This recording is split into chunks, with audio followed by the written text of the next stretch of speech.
Steve Shenbaum here, and I'm so excited. I'm always excited about this podcast. This is Laugh With Delaney Dehaan. I want to give a little tee up to Delaney. So Delaney, I'm going to do a little run for a moment, but then it's going to be your show. Cool? Cool. We're going to share that voice. Delaney, I'm going to start with this, but this is not her entire identity, all right? But Delaney is the daughter of two of my dear friends, Rachel and Corey Dehaan. Shout out to my friends. Delaney is a Division I athlete right now, currently a gymnast at George Washington University. She's home here in Bradenton for the summer, and we are so blessed to have Delaney as our intern. And I say intern, I don't mean to minimize. She has already brought so much value and so much joy and so much perspective to this team. So we went ahead and looked left, looked right, and the team, the HQ team, the full-time team said, you know what? Delaney needs to be a guest on this podcast. So welcome to Laugh With Delaney Dehaan. Hi, Delaney. Hi. Thanks for that introduction. That was great. I know. I don't get nervous, but I was like, I want to get this right. But not perfect, just right. I feel very special after everything you just said. Speak life. All right, listen, sister. We start Laugh With always with something, a question for you on what brought you joy, what brought you laughter. We're not into the whole set up punchline joke. Nothing wrong with that, but it's kind of not our rhythm.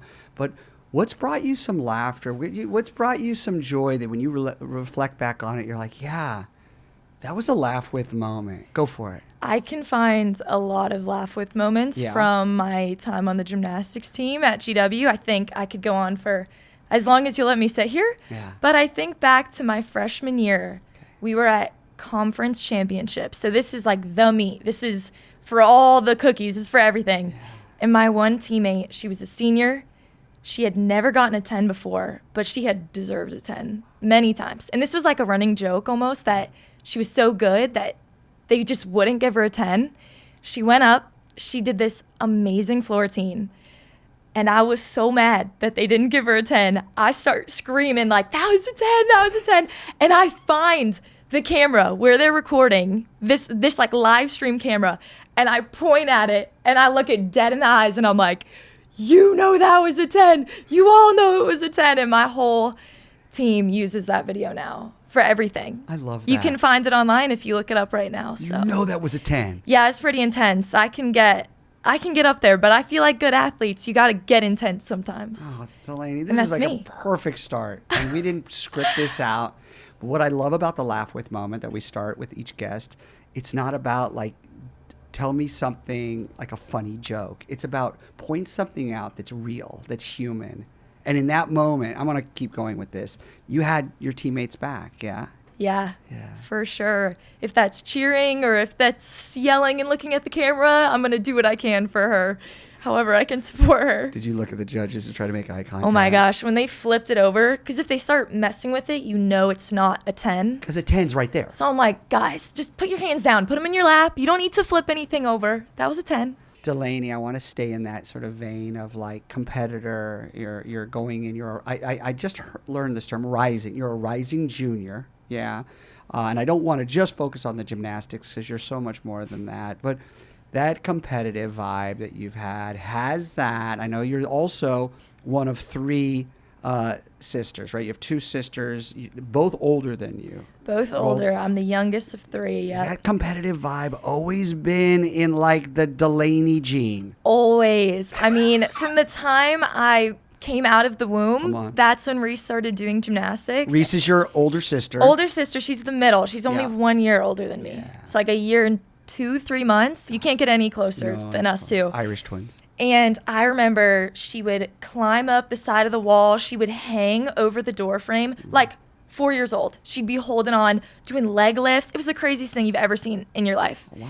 So my mom's like, all right, we got to put her in gymnastics. Well, if she's in gymnastics, I need to be in gymnastics. And that's kind of, for the next couple of years, I plagued my mother. And I was like, let me do gymnastics. Please let me do it. Let me do it. And she found out that the gym had I think it was like an hour you could send your kids, and it was like $10. And they would watch your kid, and it was a gym. And they could just do gymnastics for an hour. As a parent, you're checking off so many boxes. Yeah. Athleticism, you're taking care of the kids for a while. They're burning energy. Yes, yeah? Exactly. So that's how we started. All three of us would go to that. My oldest sister immediately said, this is not for me. Not my jam. And me and Reese discovered we loved it. And ever since then, I think I was 5 years old, we've been neck and neck battling it out with each other, trying to beat each other in any way that we can. But it's been fun. She definitely keeps me engaged, keeps me on fire, keeps me going. And she's a Division I athlete as well at Yes, Temple, she right? also does gymnastics. And would you believe we are in the same conference? Oh, Temple and George Washington. Temple and GW are in the Eagle East Atlantic Gymnastics League against each other. So we compete like 4 times a year with each other. Oh, stop it. Oh, yeah. Oh, for Christmas, I found this TikTok shop that does split t-shirts. First of all, this is why I love youth, smart youth being on our show. We could say things like, I found on this TikTok shop. I was on TikTok shop. Yeah. Yeah. As you do, as Who you're wasn't? scrolling. I've never been on TikTok. Keep going. And they make custom split t-shirts. So I made one. It says Dehaan across the top. Yeah. And then this side is Reese. And then this side is me. And it's this whole montage of like gymnastics photos and us cheering and saluting. And they wear them to every meet. That's rad. It is the most epic t-shirt. You go to a meet, I guarantee you can look up in the stands and you can see this little blob of like 5 people wearing our faces. And that's my family. So it's great. I'll show you the photos. Those are pretty good too. Maybe we can add those in. 100%. Now I'm realizing we're going to have all these video graphics for Delaney. Yeah. That's what you get when you bring young, dynamic, amazing, gifted, favored young people. And I mean that from the bottom of my heart. Delaney, I want to keep going because you started this competition thing and I'm fascinated by this. Okay, I've got 2 daughters, 13 and 10. They compete with each other. They're not anywhere near it. The level you and your sister Reese. But beyond your sister and the competition amongst siblings, you're dealing with a sport. And I want our listeners to kind of connect this because it can happen in the workplace. You're dealing with a sport where it's individual and yet there's a team. On college gymnastics, you've got a team, right? Your scores collectively can help win or lose a match, correct? Yeah, exactly. A lot of people don't quite understand how that works. So it's 6 girls get chosen to go up per event, and then the top 5 scores count. So technically, you do have room for one girl to kind of have a slight bobble there, Sure. and you can just throw that score out. But any more than one person messing up, that is really detrimental to your team. But how do you, in the spirit of Game On, which is focused on connection, and with under that umbrella, we talk a lot about relationships. Yeah. How, and it can't be easy, how do you navigate those relationships with your teammates, and at the same time, you're competing prior to the tournament, you're competing against them, right, to get a spot like on the uneven bars. Yeah, it's a huge struggle for a lot of colleges. I think my school has done a great job cultivating this culture where the second you get on to campus freshman year, the seniors will talk to you, the coaches will talk to you, your teammates will talk, and they'll go, hey, this is how we operate. We cheer for one another. We support each other. We know that the coaches make the end decision. So it doesn't matter how you feel, if you feel you deserved it, if you think it could have gone this way or that way. At the end of the day, we respect what our coaches choose. We respect our teammates and we support them. Even if you think it could have been you in that role, the coaches are going to pick at the end of the day who they think can go up and hit. And if it's not you that day, then it's not you that day. And you cheer for your teammate. But they establish that early on. You get that. That's how we operate. That's how we go from here on out. And I think we all try to hold each other to that same standard. I think it gets hard when there comes injuries. That happens a lot during season. You'll have your best girl on the team who's always in lineup get injured. And then the spot opens up and it's like, okay, well, who's ready now? Who do we put in now? So yes, there's 6 people that go up, but 7, 8, 9, 10, those are super important spots too, even if you're not competing. I mean, you sit there and you sit there and you sit there and you wait and wait. And who knows? You never know when your time's going to be to hop up and take the spot that's opening up. So good. And if you connect that even to like the workplace, this idea of you're next, we talk about that. We have a tie back in one of our exercises where like you're next, and your next doesn't look like desperate. Your next is just this idea of being ready when your name is called. It could be in a job interview. It could be in an assignment at work. It could be in the sports world like you're talking about right now, whether it's college or pro. You shared already in the time you've been with us, and I want you to share a little more. You had an injury, so we're going to kind of get in a little bit of this sort of resilience in this competition. But there was kind of a silver lining. That injury put you in a place where you had, and I don't want to steal your thunder, but you had to kind of redirect and sort of find some focus. I want to kind of talk a little bit about what that injury did for you and how it motivated you to improve a skill. Yeah, my entire life, I was always told that I was a floor girl, that was my big strength. It was always the one I scored highest on. I would go to a meet and I would have people like lined around the floor watching my floor routine because they thought it was so cool. That was always my whole pride and joy was my floor routine. And junior year, I committed to a school. I was committed for a whole year. Crazy stuff happened there. So your junior year in high school, right? Is that clear? Your junior year in high school, you verbally committed to already compete at college. Got it. It was actually summer before junior year. So Wow. it was really early.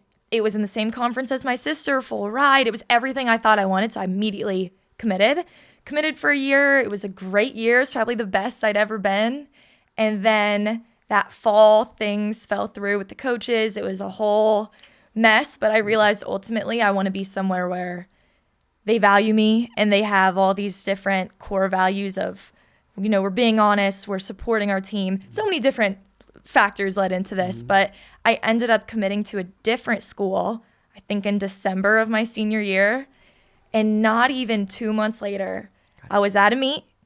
I was on floor, my favorite event, my best event. People lined up. I mean, it was awesome. I love that you said that. I love the confidence. The crowd was going. Like my mom, I remember the crowd was like 10 feet above us. So they're up in the stands and we're down on the floor. And I remember my mom looking down and watching me, and I salute the judges. I'm mid-routine. Like music is on. I'm halfway through and I go for my second pass. And when I landed, I mean, the sound of my knee popping was the loudest thing you've ever heard in your life. I immediately grabbed it. I was like, all right, guys, like, I'm done. I'm not going through. I'm being done right here. And it turns out I did completely rupture my ACL tendon during the competition. It was definitely traumatic. So waited about a month, got a surgery, rehabbed it for the next 6 months before I went up to school in August. So I showed up to campus as a freshman, freshly out of that ACL brace, and expected to just do what the rest of the team's doing, start training, start practicing. I couldn't even run. And everyone else is trying to show like, hey, I'm a freshman. I'm good. I've got skills. So I'm sitting there. I'm like, I don't know what I have. I don't have floor anymore. What other event could I do? And my coach immediately was like, well, there's some bar spots that we need filled. We had some seniors leave. There's a gap here. I think you need to train the living heck out of bars. Had you done uneven bars? Uneven bars. Had you done uneven bars a lot? I had done bars my whole life. I've been an all-arounder, but that was always the event where I scored the lowest. It was just kind of like my Achilles heel, and I knew that, so I kind of just would go to practice, get it done, and get out. It just wasn't fun for me. It wasn't floor. So once you only have bars, you realize, all right, I got to figure out how I'm going to make this work. And every day I showed up to gym and did bars. It's so rad. The whole time. All these other girls would go from this event to this event. I would just stay on bars. I put those grips on and I would not take them off for the rest of the day. And I realized I'm kind of good at this. Wait a minute. I kind of got this. And I trained it every day. Every morning, that was my first event and my last event. And by the time we got to season, first meet, I debuted in starting lineups. I made top 6. And this wasn't like, all right, we're at some little meet off on the side. This is University of Florida. We are in the O-Dome. Legit. There are tens of thousands of people there. And I'm from Florida. So I'm like, hey, everybody, I'm competing. I'm in Florida. So you got friends there. Oh, my gosh. I think I had 100 people that I knew there. And now you're doing the event. This is so good, by the way, Delaney. I want to weave this. It gets better. Yeah, go. Look at this. It gets better. Go, girl. I get up there. I salute the judges.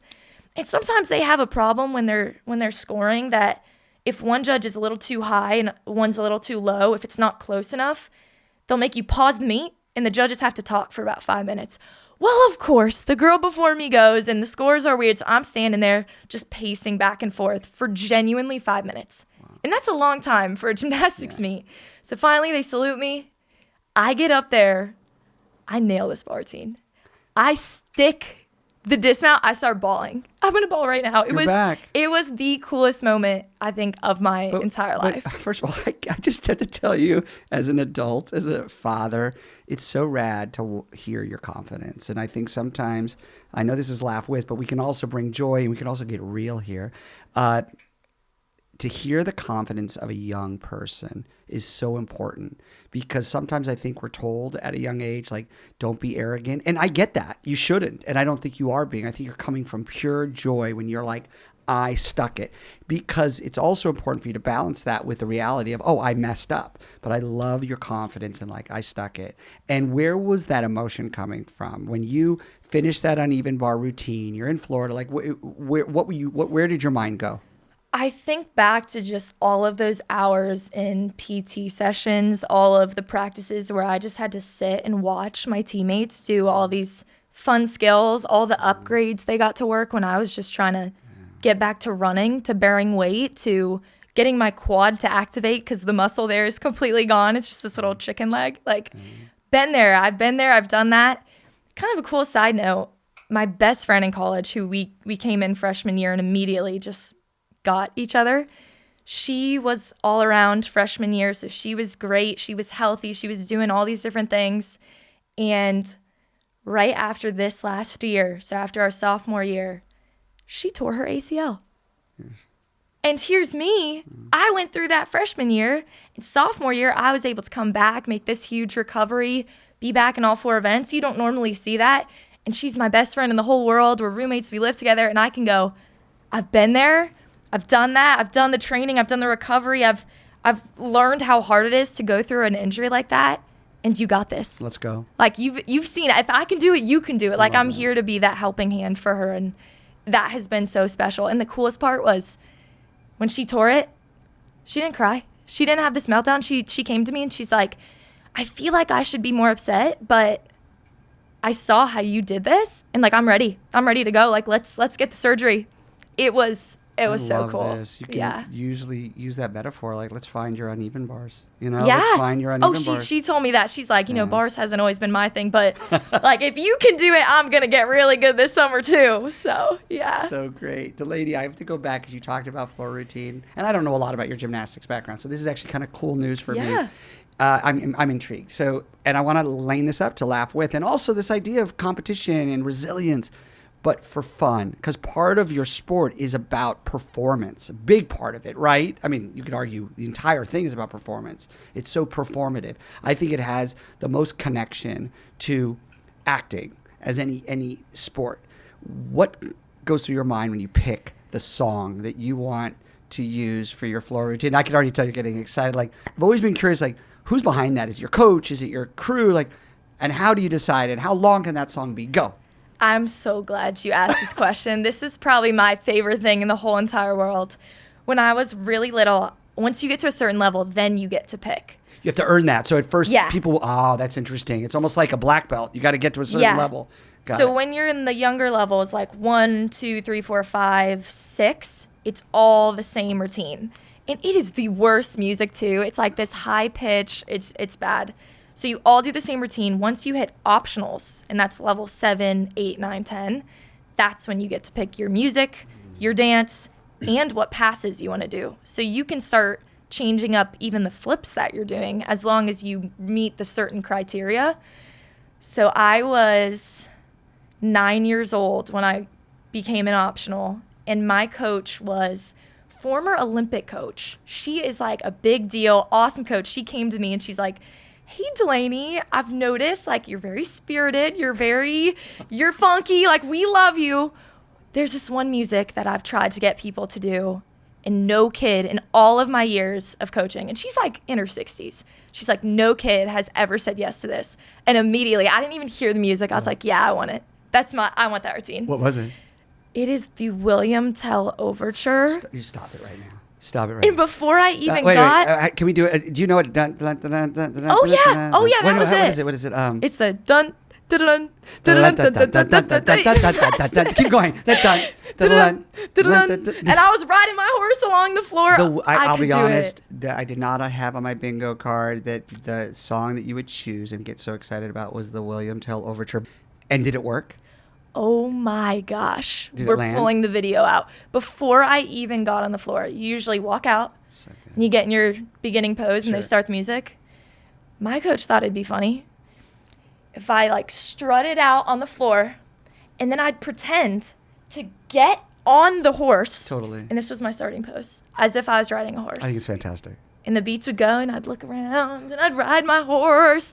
I kid you not. It was the craziest thing. So it went so well and she loved it so much that every year since then it was some fresh idea that she came up with. And every time it was, yes, I'll do it. Whatever it is, I'll do it. But there was trust there with that coach, yeah?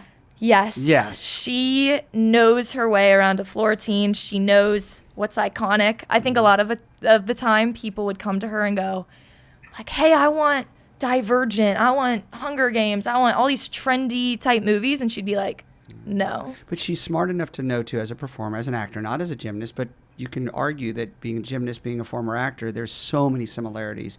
You have to connect to the audience. It's not just about what you want. It's about what's going to move an audience. And I think that's what maybe your coach was saying, too. Yeah. You might want an emo, funky, I just said emo, by the way. You just may want an emo, funky song, but that may not bring a lot of joy and levity to the room. 2 questions, Delaney, so I don't forget. I want to go to the second one first, and I hopefully will remember the first one. You're so full of energy, and you're so full of spirit, and I've gotten that too. But there's got to be times when you're performing, or even off the tournament when you're not being a gymnast. But back to being a gymnast, how do you find that joy and that performative element that's needed when you're not feeling it? Because there's no way, be real with me, that you're feeling it all the time, right? So what do you do when you're not at your best and you got to get in front of 5,000 people and have that same spirit that you had when you were 9 doing William Tell Overture floor routine? I just think at the core of everything I do, just trying to bring joy into school, into practice, into competitions, it all comes from my faith and knowing that it doesn't matter how good my competition goes or how bad my competition goes, Jesus still loves me, and that's at the end of the day, that's the period. Like, I don't ever have to get too high or bring myself too low, and that's just really comforted me over the years. I think my family's support has been great before meets. We used to always get in the car, we'd say a prayer. They'd always cheer really loud in the stand so I could hear them before I go, which is awesome. My sister always sends me a text before I compete. We do that for each other. And that is Reese? Yeah, Reese. Even now, we'll memorize each other's meet schedules. We'll call each other. I'll be like, hey, where are you? Oh, I'm in Kentucky this weekend. All right. Where are you? Oh, it's a home meet for me. And we'll text each other that morning like, hey, you're awesome. You got this. You're going to be amazing out there. And that's just a little something that helps ground me, I think, knowing that my sister's watching. Me cry. I know. She's the best. Well, and I know your family, and I have to give a shout out to Rachel and Corey because that's good work to raise daughters that will honor each other. And, by the way, compete hard against each other. Can I get real? Oh, yeah. You guys don't give each other little, like favors, right? When you get after it, right? Talk about that combo of like loving your sister and honoring each other at the same time, not letting each other win, right? Yeah, I think growing up, we kind of had this mutual understanding where, and I think this is weird. People would come up and go, oh, who's better? Oh, who's better? That's a weird question to ask. It's like, how are you supposed to answer that? Because people are weird. Yeah, right? Yeah. And every time we'd go, you know, we're about even. She's good at this, I'm good at this, and we even each other out. That's what we'd always say. We even each other out. So it was kind of cool growing up. We had different strengths. I couldn't make a vault to save my life.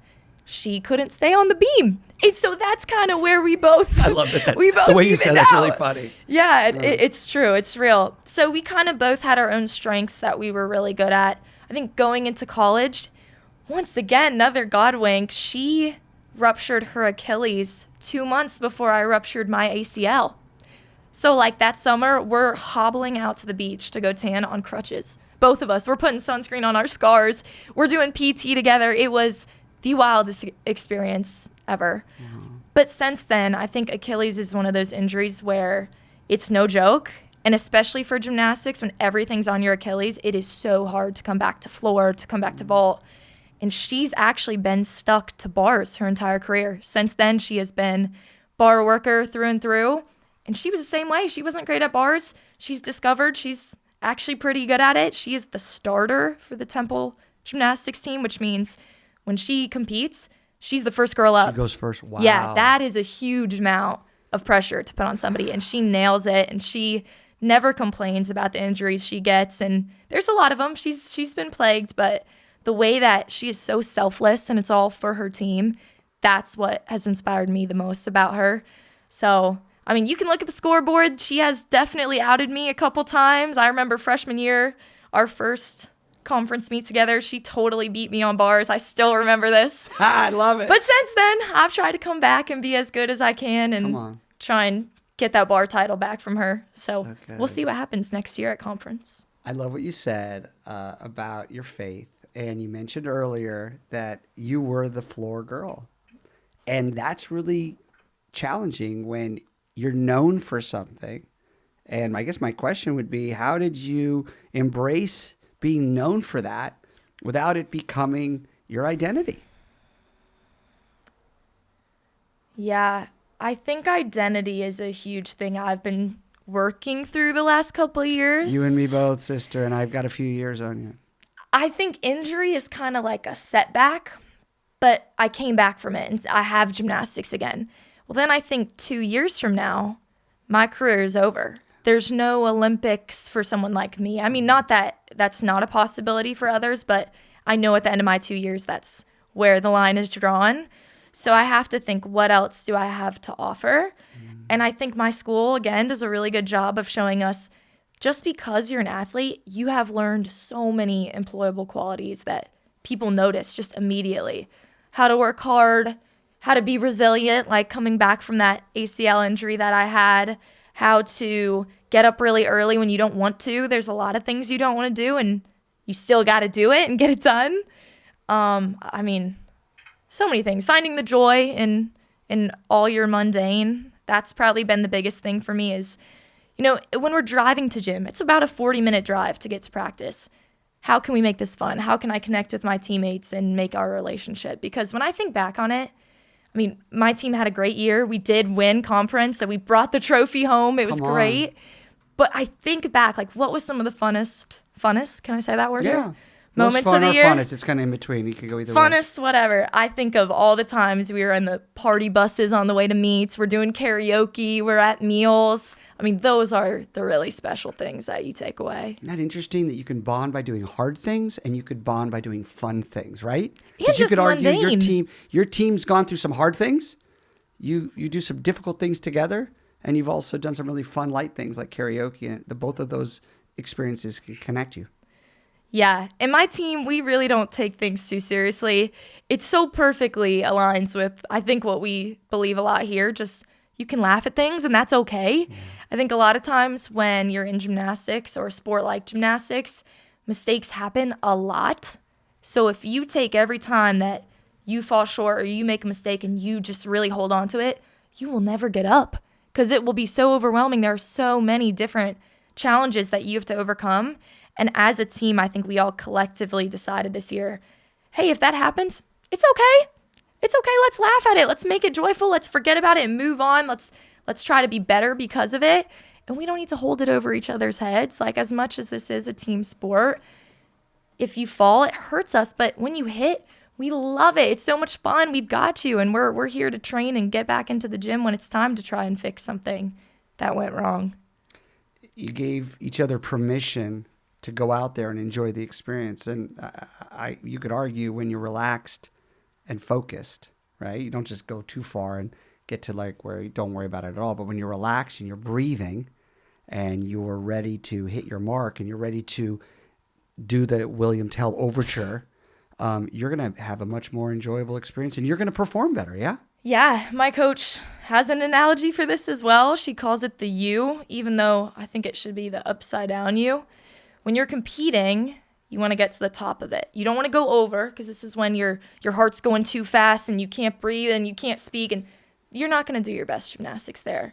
But also, you don't want to be on the bottom side of it as if you don't care what happens. And I don't think really anybody sits there. At least that's not how I feel at all. But you got to find that spot where obviously you care And you want that little bit of nerves, that energy. I think that's when we do our best work. But you got to find the sweet spot, wherever that is for you. And that's where you want to compete every time. I have to just say that that's a video clip that Bryce has to grab. Call it the U or the upside down U. Delaney, this is less of a question and more of an encouragement because I want our listeners to hear this.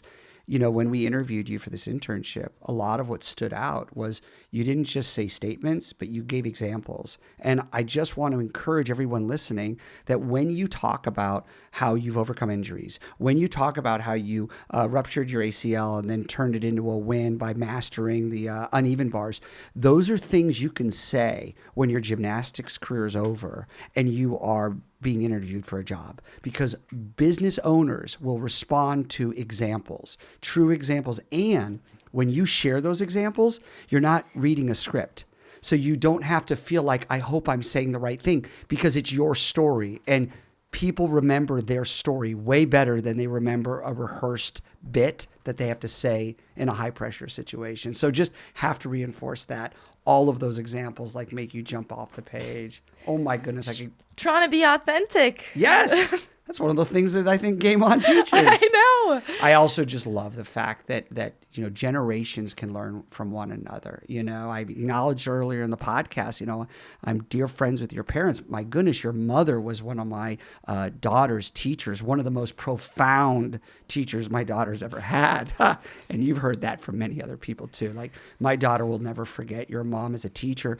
But the fact that we could sit here in different generations and actually learn from one another. You know, we were talking about this before the podcast, and you brought it up, and I want to ask you, kind of before we land the plane, this coach that you talked about, I'm fascinated. This coach, when you went into that 9-year-old range where you earned the right to have your own song, how long did that coach work for you? And what was that relationship like? Because it sounds like there was a ton of trust, because for you to go, before you even heard the song, like, yeah, talk to me a little bit about that relationship. I think she had an eye for people kind of like me who liked the artistic part of gymnastics. I know she's a hard worker and she's trained gymnasts all the way up to that very best level, obviously, the Olympics. But she has this eye for who likes to show off, who likes to be big and bold. And that was me. Even from 7, 8, 9, 10, I loved that. And so she immediately kind of took me under her wing. She'd let me do the weird routines. She would always encourage me. The way that our practices were designed, it was always around games. And it was always, she'd put a chart on the wall. Hey, every time you make a routine, you get to draw in the box. I loved that as a kid, because then I'd get to use markers. I'd get to stop in the middle of practice, take a breath, draw my little drawing. She made it so entertaining for me. And I think that's really why I hooked on to the 2 events that she coached, which were beam and floor, and that happened to be my 2 best. She just had such an impact on me. She coached me from that 9 years old all the way up until I was 17. Wow. She battled cancer when I think I turned 14, and she got the diagnosis. She beat it, came back, she beat it again, and I got to my senior year, and I got food poisoning one day and I couldn't go to gym, and she's like, hey, you got to get on a call. So I hop on the call with her, and it's my entire gym is sitting there, and she's holding the phone talking to me. And she's like, so I had always promised Delaney I would make it through her senior year and I wouldn't retire until Delaney graduated. She'd always told me that. She'd make it all the way through and then she'd think about retiring. And the cancer was back, and she had to go home to be with her parents in California. And she did, and she passed away, but she has been such a life changer for me and made me love gymnastics again. Man, whew. Yeah, Diane Amos, she's the best. I didn't know that, and I appreciate you sharing it. And it's that reality and that authenticity. I could tell that she made a massive impact on you, and her legacy lives. Yes, I really try to think about that every time I get on the floor now. I think it's easy for college gymnasts to take on this like techno floor routine. If you watch gymnastics, you'll see it. Everyone does the same techno dance, and I hate that. It is so anti everything that I do when I compete. So even now I try to make it a story when I compete. So last year I did Squid Games. Have you ever seen that show? I had never seen the show, so I don't really stand by everything that goes on in that, but it was entertaining, and the music would come on and people would go, what is that? And so I like to think that Diane loves to see me hold up that whole floor traditions that we'd always have, telling a story, making an impact, making people turn their head and watch and go, hey, what's going on floor? Come on. Yeah. Wow. I'm glad I shared that. I wasn't aware that that's how that she passed, but I appreciate your honesty and your vulnerability in sharing it. And I think it's real life when we share a message and say, hey, with our joy and our laughter can also come hard things, and lessons. So with that, you talked a lot about competition, a lot about performance, overcoming injuries, finding that silver lining with the uneven bars once you blew out your ACL. What would you share, Delaney, in your youth, but also like unbelievable like joy and wisdom in your youth? What would you share as a takeaway or takeaways to help others at any age navigate through hard stuff? I would say attitude is everything. I don't think I could have gotten through that ACL injury without my coaches consistently telling me, be positive, no matter how you feel, make it a good day. You can make it a good day. It's not, I hope you have a good day. You can make it a good day. I think the way you approach every practice, if you go into it like, I'm tired, this is going to suck. Okay, yeah, your practice is probably going to suck. So it's just making your life what you want it to be. I think the attitude you approach things with is exactly how it's going to go, even if that is an injury, if that's somebody passed away or you failed a test. You can always choose how you're going to treat other people and how you're going to look at the situation. And I think when you look at it in that positive way, you get so much from it. Like, I learned so much about myself going through an injury. And it's taught me more than probably any win that I've ever had has taught me. Yeah, well, it shows up, your hard work shows up, your faith shows up. And I think that's a driving force that you shared earlier that I honor. And it just reminds me that we can really learn from different ages, different generations, and different voices. I have bias because I know your family. I have bias because you're the intern here at Game On. But I don't have bias when I say that you rock and your spirit is great. And to honor your former coach, I want to bring up one last thing.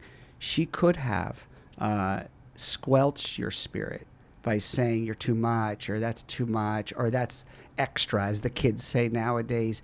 And I'll never forget what you shared. Instead of her holding you back, she said, let's lean into that passion, right? Let's lean into this spirit. Let's give you a song that's wildly, amazingly outlandish, right? Yeah. And it got you to continue to love the sport you play. And I'm so thrilled that you were part of this Laugh With podcast. Boy, did we make a good decision bringing you on. Well, thanks for doing this with me. That was a journey, but it was really enlightening to kind of share all that I've been through and hopefully let some people know what's up. You did. I can promise you that. Well, that's Laugh With Delaney Dehaan.